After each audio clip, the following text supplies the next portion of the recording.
अरे काय झालं काका? काय झालं अचानक? अगं हो हो, एवढी घाबरतेस काय? डॉक्टर आहेस तू. डॉक्टर असले म्हणून काय झालं? तुमची मुलगी पण आहे ना, मग घाबरणारच. घाबरू नको ग. काय झालेलं नाही मला. काल थोडस ठीक आहे. काय हे काका, काळजी घ्या ना. कशाला इतका स्ट्रेस घेता तुम्ही? मी स्ट्रेस घेतोय दिसतंय का? तू तू स्ट्रेस घेऊ नकोस. काका, पुन्हा ताईने काही नको ते विषय काढले का? आपण त्याच्याबद्दल बोललो नाही तर जास्ती बरं नाही का? तू मला बघायला आलेस ना, बघितलंस ना, मला काही झालेलं नाही. माझं काय दुखणं आहे ते माझ्या बरोबर. तू स्वतःकडे जरा लक्ष दे. माझ्याकडे?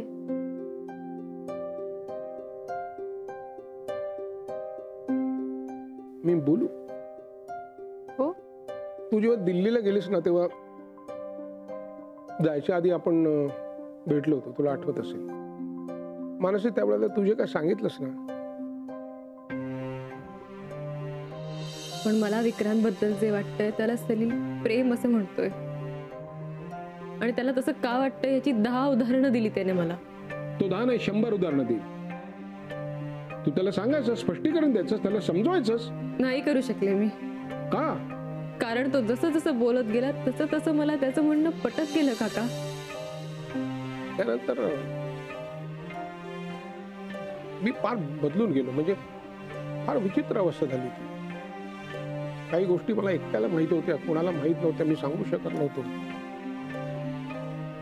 काय त्यावेळेला तू सलीलचं बोलणं खोडू शकले नाहीस. सलीलला विक्रांतच्या डोळ्यात जे तुझ्याबद्दलचं प्रेम दिसलं होतं. मला माहित नाही तुम्हा दोघांमध्ये काय आहे, पण सुंदर, रसरशीत आणि एक गोड असं नातं आहे. तुमच्या दोघात प्रेम नसेल ते दुर्दैव आहे की तुम्हाला माहित नाही ते प्रेमच आहे. हे विक्रांतलाही माहित नाही की हे प्रेम आहे आणि तुलाही माहित नाही. ते प्रेम विक्रांतच्या डोळ्यात बघायची तुझी हिंमत झाली नाही, म्हणून तू इथून जाण्याचा निर्णय घेतला. दिल्लीला गेलीस, 3 वर्ष तिकडे होतो. उत्तम, काही प्रॉब्लेम नाही. तो तुझा स्वतःचा निर्णय. पण मग आता हे काय चाललंय? 3 वर्ष तू त्याच्याशी संपर्क सुद्धा ठेवला नाहीस. मग आता का?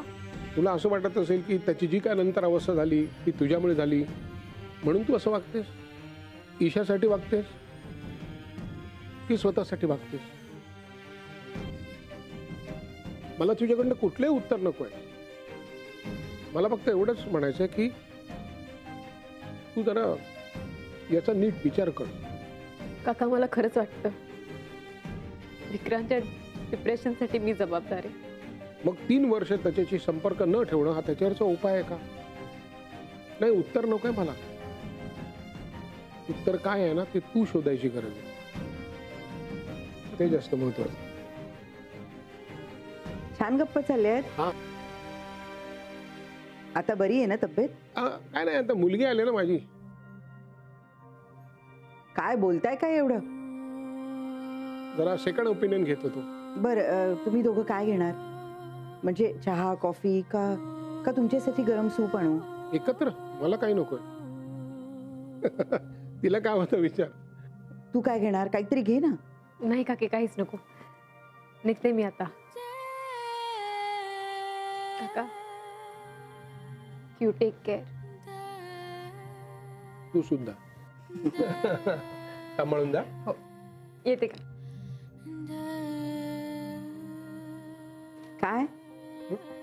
काय म्हणत होती? काय नाही, सेकंड ओपिनियन घेत होतो ते. मानसी, भेटलीस बाबांना? हो, बरे दिसताय. तू क्लिनिकला चाललीस का? मी सोडतो तुला. चालेल, चल. नाही, लगेच नाही, आपण चहा घेऊ आणि मग निघूया. ओके? आई? काय रे, चहा? हो, आणि मानसीलाही हवाय. करते. ईशा कशी आहे? मस्त आहे ती, पण सध्या फोनकडे खूप लक्ष असतं तिचं. काल खूप वाट पाहिली रे तिने तुझ्या फोनची. झोपायलाच तयार नव्हती. सगळे कलरिंग बुक्स, कलर पेन्सिल्स असं मांडून ठेवलं होतं तिने. पुन्हा रचत होती, भरत होती, काही विचारू नकोस. झोप येत होती तिला, पण पठ्ठी झोपायला तयार नाही. सारखं विचारत होती, बाबा कुठे गेला, काय झालं त्याला, त्याने का नाही फोन केला. I am really sorry Mansi. अरे तू मला काय सॉरी म्हणतोयस, मला कळलं काय झालं ते. हा पण तुला ईशा मॅडमला सॉरी म्हणावं लागेल. ग खरं तर मला तिला घट्ट मिठी मारून सॉरी म्हणायला खूप आवडेल, पण पण कसं म्हणू मी तिला. कालच तिने मला फोनवर बोलता बोलता पकडलं होतं. मला त्याचंच खूप टेन्शन आलंय. समजा उद्या जर तिला कळलं की मीच तिचा बाबा म्हणून तिला फोन करतो, तर काय वाटेल तिला, काय रिॲक्ट होईल ती. तिचा माझ्यावरचाही विश्वास जाईल आणि तिच्या बाबांवरचा.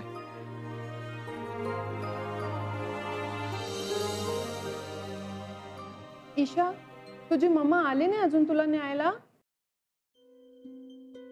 मैडम गेट बंद करने का टाइम हो गया. हाँ, लेकिन ईशा की मम्मा अभी तक आई नहीं है. रुको जरा. मम्मा आएगी, गेट बंद मत करो. ए ईशा, तुला हिंदी कसं आलं ग? कारण सिंगा अंकल माझ्याशी हिंदीत बोलायचे. अरे हो की, तू आणि तुझी मम्मा दिल्लीला राहायचे नाही का? हो, आणि माझे बाबा दिल्लीतच राहतात. अच्छा, ते मला फोन करतात, गोष्ट सांगतात, गप्पा मारतात. Very good. पण काल त्यांनी फोन नाही केला. कामात असतील ते. Okay, no problem.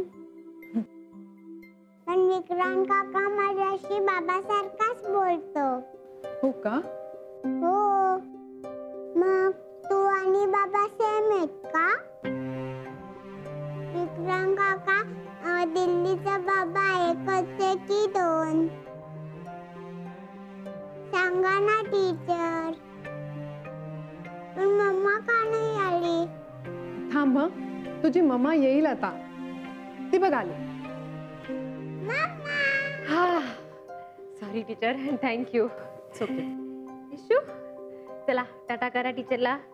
बाय. चल मानसी, 1 मिनिट जरा बोलू शकते का मी? हो ऑफकोर्स, बोला ना.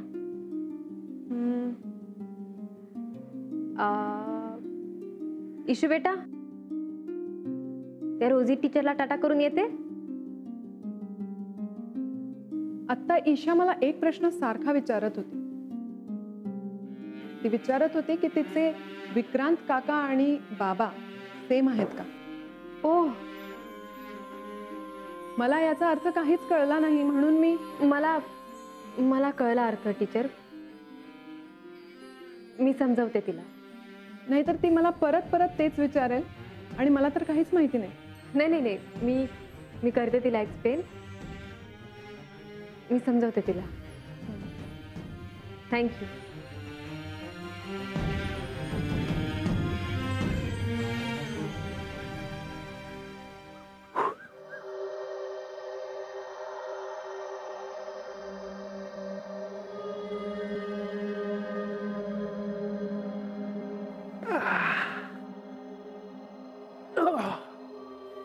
थकवा आलाय का बाबा? आता काय वय आपलं, थोडासा येणारच. एखादी फेरी मारायची का अजून, की आज जाऊन बसायचं? मारली असती एखादी, पण आता बसलोय. जाऊ दे, उद्या उद्या उद्या. बाबा आय एम रिअली सॉरी. काल भांडण झालं आणि त्यामुळे हे सगळं. अरे ठीक आहे रे, चालायचं होतं असं. नाही बाबा, पण मला खूप वाईट वाटलं. शब्दाने शब्द वाढत गेला आणि इतकं मोठं भांडण झालं आणि त्याचा तुम्हाला असा त्रास होतो. नको ना आता त्याचा विचार करू. मी सांगतो त्याचा जरा विचार करशील का? कशाचा? काल हे सगळं भांडण का झालं? कारण तू आणि मानसी एकत्र फिरायला गेलात म्हणून, आणि मोनिकाला ते आवडलेलं नाही. बाबा तिला काय आवडतं काही नाही याचा विचार मी का करू? नाही तिच्यासाठी नको करूस, स्वतःसाठी कर. काय तू ईशाचं एवढं सगळं करतोस? हो, कारण ती काही करत नाही ना, आणि मला करायला आवडतं. नाही बरोबर आहे, अगदी बरोबर आहे. तू सगळं करतोस, म्हणजे तिला शाळेत सोडतोस, आणतोस, एक मित्र म्हणून तिच्याशी खेळतोस. हे सगळं तू कोणासाठी करतोस? ऐक ऐक, म्हणजे स्वतःसाठी करतोस, आम्हाला बरं वाटो म्हणून करतोस, का ईशासाठी करतोस? ईशासाठी.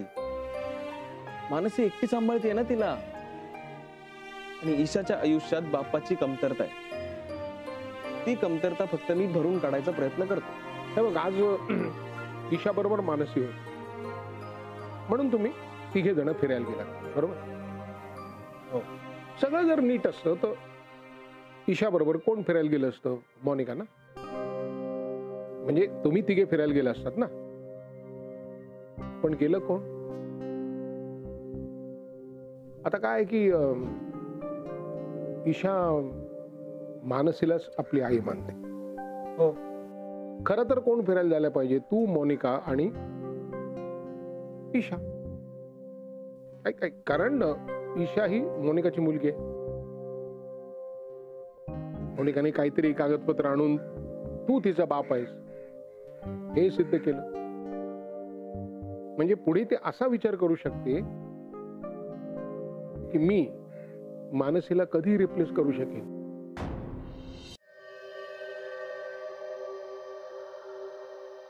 अगं मानसी, तू आत्ता काय सगळं काम काढून बसलीये? झोपायचं नाहीये तुला? झोप येत नाहीये ग, म्हणून सकाळची काम आत्ताच उरकतीये. ईशा झोपली ना मगाशीच? हो, माझी झोप उडवून झोपलीये ती.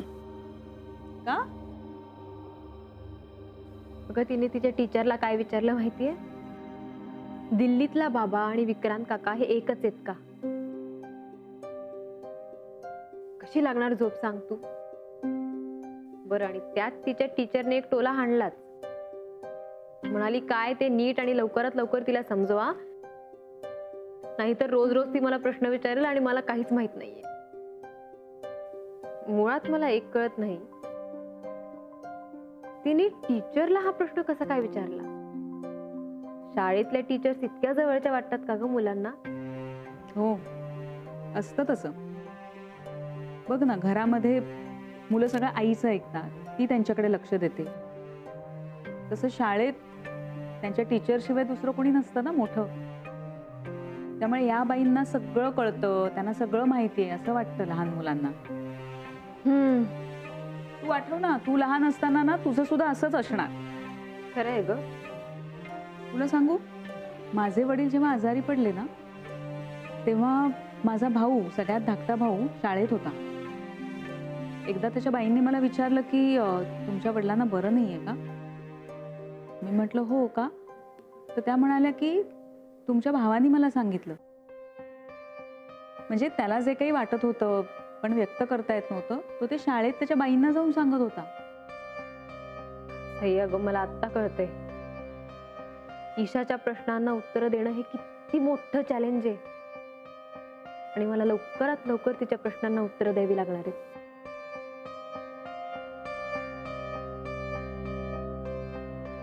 Good night. Good night.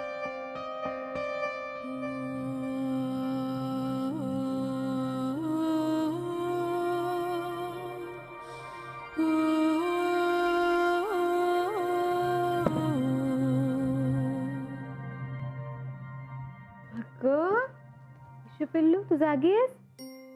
झोपली होती ना मगाशी? मम्मा झोप नाही येते मम्मा. का ग राणी? बाबांनी काल पण नाही फोन केला मम्मा. असू दे ग, झोप तू. तो एकदाच का फोन करतो?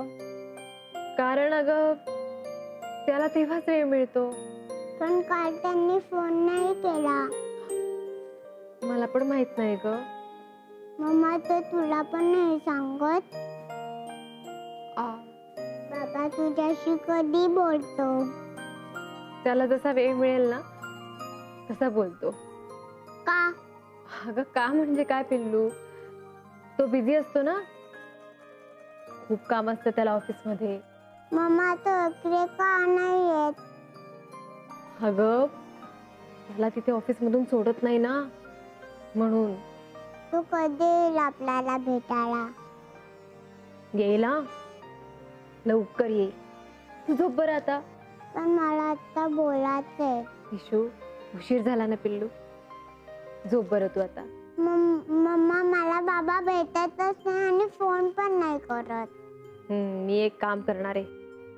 मी बाबाला सांगणार आहे की तो खूप बॅड बॉय सारखं वागतोय, पण आमची ईशा आता गुड गर्ल सारखी वागणार आहे आणि ती आता झोपणार आहे. मग मी बाबाला सांगणार ईशा गुड गर्ल सारखी वागली म्हणून. ठीक आहे? ठीक आहे. चपाचपाग डोळे मिटा. Good girl.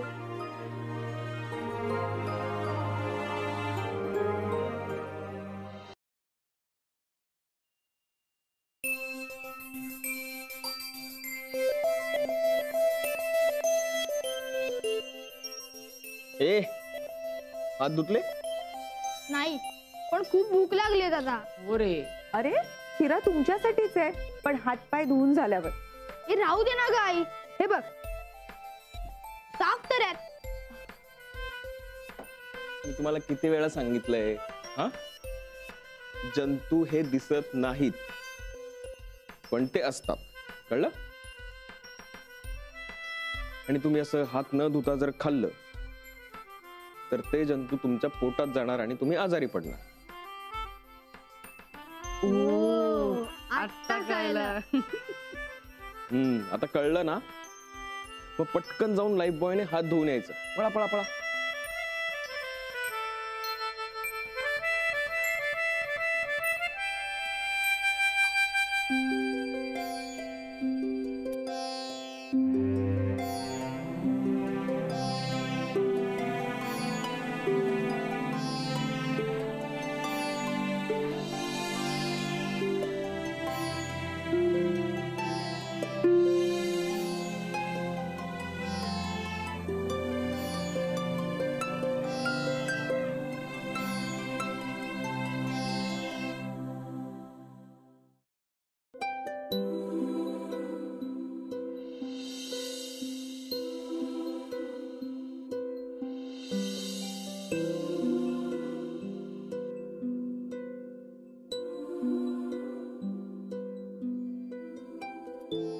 आता हे बघ. हे बघ. Very good, very good. ही अशी लाईफ बॉयची सवय लागली ना की आजार पण दूर राहत. येस, आता आम्ही शिरा खाणार, जंतू नाही. गुड. तुम्ही खा, मी निघतो. ओके, चला, बाय बाय. बाय.